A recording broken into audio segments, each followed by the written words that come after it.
Wel, ek dink dit is veilig om te sê, en jy sal waarskynlik met my saamstem, dat die Phala sage alweer die nuus oorheers het hierdie afgelope week.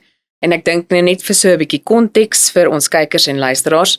Die konstitusionele hof het onlangs bevind dat die stemmery in die parlement oor die Phala aangeleentheid ongrondwetlik en ongeldig was, en dit in aanleiding van die sowat $580,000 wat in 'n rusbank op president Cyril Ramaphosa se wildsplaas in Limpopo gesteel is. Goed. Kan 'n mens sê dat dit een van die grootste politieke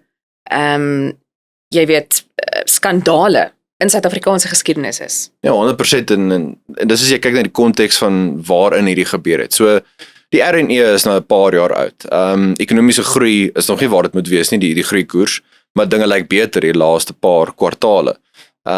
Natuurlik is daar wêreldwye challenges aan Suid-Afrika in terme van groei en ontwikkeling en belegging, maar die ekonomie het beter gelyk.